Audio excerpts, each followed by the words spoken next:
Tallinna Vanasadam on meritsi saabujatele värav Eestisse, kohalikule värav laia maailma. Aktsiaselts Tallinna Sadamale, kes riigile kuuluvat ala haldab, on see aga 56 hektari suurune 24 kaiga sadamaala, kust võib läbi liikuda kuni 10 miljonit reisijat, lisaks veel roorookaubad ja sõiduautod.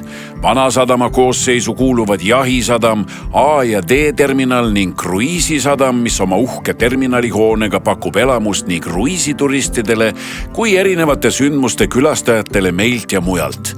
Kõik Vanasadama objektid ääristavad 94 hektari suurust avatud akvatooriumit. Ala on suur ja selle arendamine on võimas väljakutse, sest esimest korda ajaloos tuleb sadamategevus ja linnaruum kokku põimida üheks funktsionaalseks, aga ka keskkonnasõbralikuks tervikuks. Reti, mis see Tallinna Sadama slogan "Toome linna sadamasse" tegelikult tähendab? No meie vaates tähendab see seda, et see suur kinnisvaraarendus võiks endas kokku tuua selle linna melu ja sadama igapäevase eksisteerimise. Ma arvan, et kui me küsime elevate käest ka, et kumb oli enne, et sadam või linn on ju, siis paljud ei tea, et tegelikult on sadam olnud enne Tallinna linna. Et tänu sellele ju sadamale ja sadamas tekkinud kaubandusele tekkis ka Tallinna linn. Ja rääkides veel sellest merepiirist, siis kuidas see on nagu ajas muutunud, et ajaloolaste väitel on ju keskajal oli merepiir veel näiteks Suure Rannavärama ja Paksu Margareeta juures on ju, et kuidas tegelikult on nihkunud ja meie soov ongi siis, et see selline linnamelu jõuaks ka sadamasse, ehk siis kõik need turistid, kes tulevad läbi siis Tallinna Sadama, tahavad minna edasi, et see oleks selline ühtne kena teekond, et ilma erinevate katkestusteta.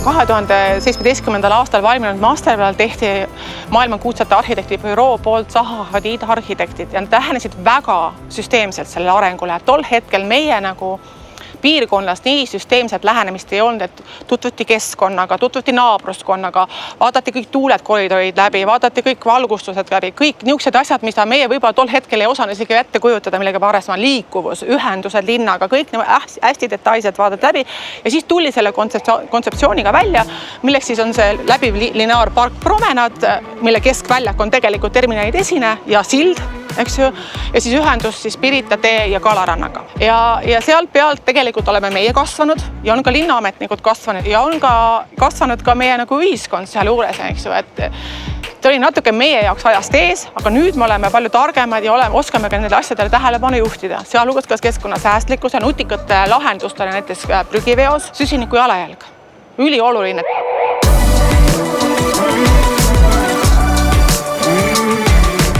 Me mõtleme tõesti, et siia mere äärde tekibki uus elurajoon, hästi palju uusi bürooneid, et sellest ei ole nagu lihtsalt üks sadamaala, vaid ta muutub tegelikult linnaks. Võib-olla tõesti ongi nii, et varsti Helsingist tulevad inimesed Tallinnasse tööle, nad ei peagi väga kaugele minema, käed taskus jalutavad terminalihoonest välja, lähevad kusagile siia lähedal asuvasse büroohoonesse ja mõnes mõttes see Talsingi mõte sellest, et sa tuled sadamas laeva pealt maha ja kohe hakkab linn. Ma arvan, et see järjest rohkem liigub sinna suunas.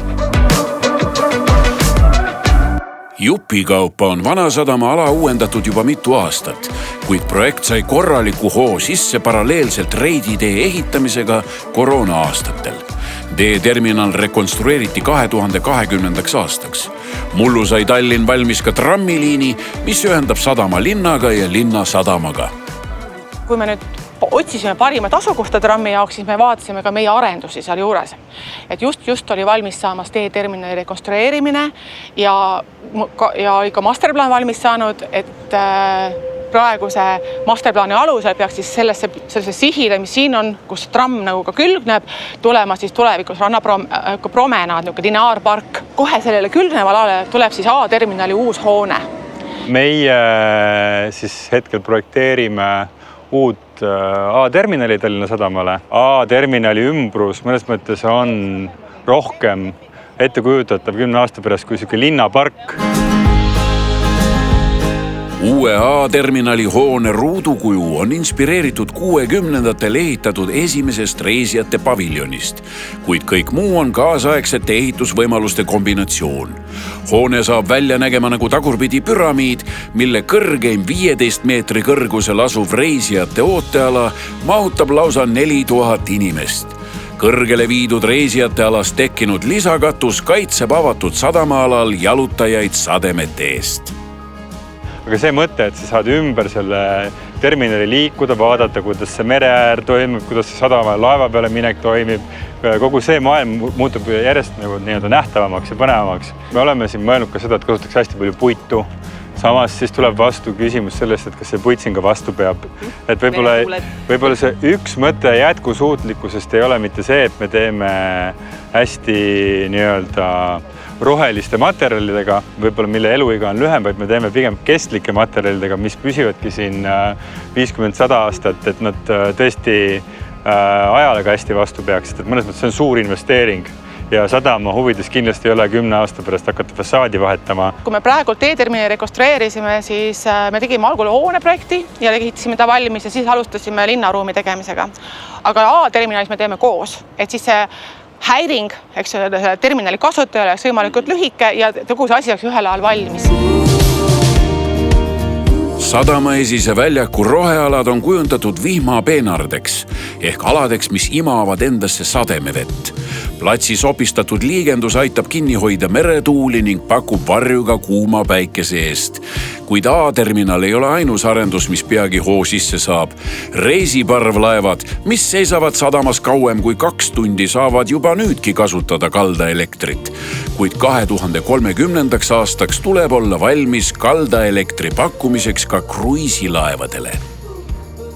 Näiteks toon, et kui reisiparvlaev tahab 1-2 megavatti saada võimsust, siis kruiisilaevad tahavad kuni 16 megavatti. Et me räägime juba Paide linna suurusest elektri tarbimisest. Me peame ehitama oma uue alajaama siia samma selle koha peale, kus praegu on meie cargo check-in ja tollimaja.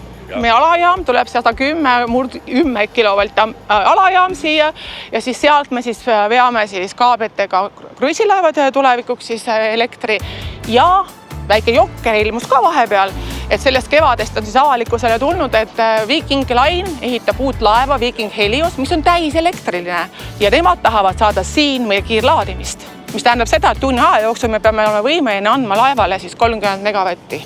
Ütlen ausalt, ei ole odav ehitus, aga meil on infrastruktuuri pakkujana ja see kohustus seda tagada ikkagi, et me räägime ikkagi 10 miljonitest eurodest selleks, et seda siia teha. Et samamoodi me hakkame siin tulevikus arendama ka kinnisvara, et ka seda siis saame siit poolt varustada. Et see kõik on sellega sünergias.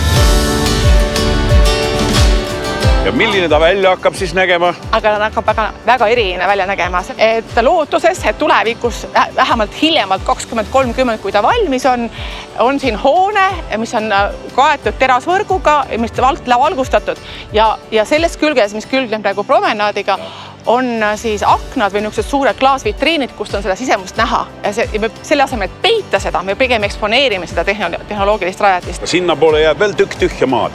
Mis seal siis hakkab olema? Seal on praegu võss, nagu noored ütlevad. Sinna tulevad uued hooned, väljakud, uus tänav, loome võimalusega bussiliikluse ringi tegemiseks, et seda piirkonda arendada ja muuseas, mille heaks töötab ka tulevikus siis praegu juba rajatud tramm. Ja me teeme seda siis koostöös partneritega, et päris lõpuni pole otsustatud, et kui suures mahus me ise investeerima läheme, aga vähemalt need plaanid, mida me siin alal näeme, me tahame ikkagi ise välja arendada ja siis sellele uued partnerid leida, kes siis seda uuesti ehitama hakkavad. Tegelikult selle jätkusuutliku arenduse meie üks eesmärk fookus ongi nagu inimene, just kohalik inimene. Et kui me saame selle kohaliku siia, küll siis tulevad ka need väliskülastajad ja selleks me loomegi ikkagi sellise turvalise, mitmekesise, kvaliteetse linnaruumi, kuhu inimesed tahaks siis nagu mitte ainult elama tulla, nad tahaksin siin töötada tulevikus, nad tahaksin siin vaba aega veeta ja tõesti olenemata, mis see sihtrühm on, et kõik leiaks siin tegevuse. Kruiisiterminal on ikkagi nagu mingisugune sümbol või siuke ajastu täis 2021 valmis. Kuidas see käima on läinud teil? Täna julgeme väita, et see on väga hästi käima läinud ja on tasunud ära selle, et see tehti multifunktsionaalsena, et see on mõeldud nii kruiisituristidele kui ka siis ürituskorraldajatele ja tegelikult see on ka meie eesmärk olnud, et tõesti, et kui me tahame kultuuri rohkem sadamasse tuua, siis see on justkui see meie kultuuritempel, kus me saame seda kultuuri inimestele pakkuda. Algselt selles grandioosses plaanis oli siis planeeritud, et kogu see arendus või kogu see tegevus saab valmis aastaks 2030. Aga praegu siis olete graafikust ees või maas ja mis põhjusel? Jah, et paraku me oleme sellest graafikust maas. Et kui me alustasime oma masterplaaniga, see oli 2016, lõpp 2017, me saime selle masterplaani valmis, algatasime detailplaneeringuid, millega määratakse alale ehitusõigus masterplaani alusel, siis see protsess edasi on veninud paraku. Aga millal see siis valmis saab? Väga-väga loodan, et oleme suurtest kividest, kändudest hakkame üle saamas ja on ainult vaja koerasaaba ületada, et hakata ehitustegevusega. Et võib-olla ongi õige, et planeerimine on pikk protsess, aga ehitus oleks siis selle võrra kiirem. Lootuses, et ta ei ole nagu Tallinna ilmselt kunagi valmis ei saa, siis see ala ikkagi saab valmis. Aga ma loodan ennem, kui mina pensionile lähen.